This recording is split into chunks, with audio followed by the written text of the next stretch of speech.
Hi, this is Mr. Mullaney. Today we're talking about the struggle for change in Latin America. This is a struggle that takes place in the 20th century. So we want to talk about the Mexican Revolution. We did a timeline in class. We talked about the causes. We want to explain the impact of nationalism, and we want to describe the good neighbor policy.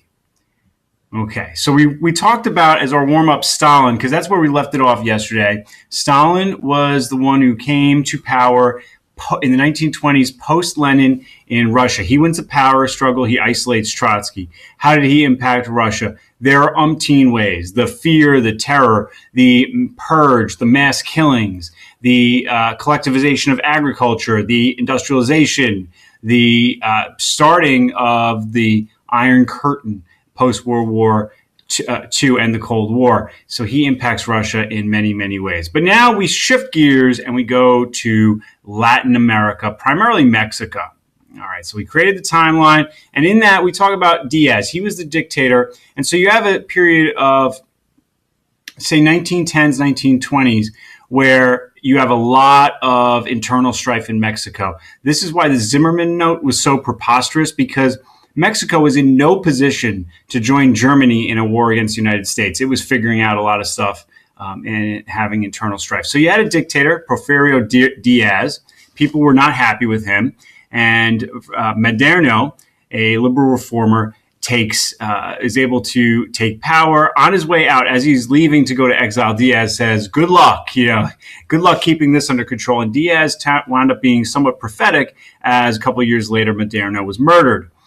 From there, Pancho Villa, he was a rebel in the north, and he wound up getting into some conflict with the United States when he killed some American troops. And then you have Zapata, the Zapatistas, the Indian tenant. He's an Indian tenant farmer in the south, and he organizes people in the south. And you have the soldaderas, the women soldiers. They're the ones who enter combat and support the male troops.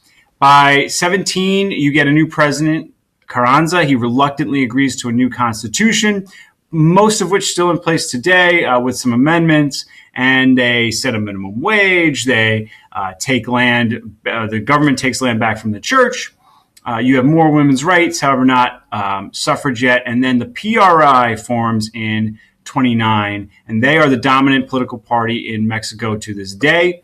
They nationalize foreign oil holdings in 1938, what that means is they take land that was owned by foreign oil companies. They're drilling it for oil, and they say, nope, this is the property of the state now. All right, so Latin America, you have economic nationalism going on, trying to develop economies, trying to end foreign control. Latin America is heavily influenced by the post-World War I economic slump, where countries could not buy from them because they were recovering, and the Great Depression. There's very little trade during that time, or it's highly hampered, and so a lot of countries nationalize their resource and take over foreign industries, and it's about pride in Latin American culture. In Mexico, for instance, this is a period where not murals, mosaics. Sometimes you can make murals out of mosaics. Come back into style because they were a big part of the Aztec culture that had been there previously. All right, now, little thing about the good neighbor policy before we leave today. Now, as I said in class, if there was ever a neighbor hall of fame, there would be two initial inductees. Like when the baseball hall of fame started, they had an initial class of all the greats, including Babe Ruth, Ty Cobb, the all-time greats. Now, of course, baseball was segregated, so it's hard to say who really was the greatest. But okay, if there ever was a neighbor museum, there would be two inductees right off the bat. One would be Canada. Canada is as a good a neighbor to the United States as any country has been to any other country. They give us tourism. They go to New Hampshire as tourists. They think it's great. The rest of us are like, New Hampshire, it's kind of cold. No offense to those watching in New Hampshire.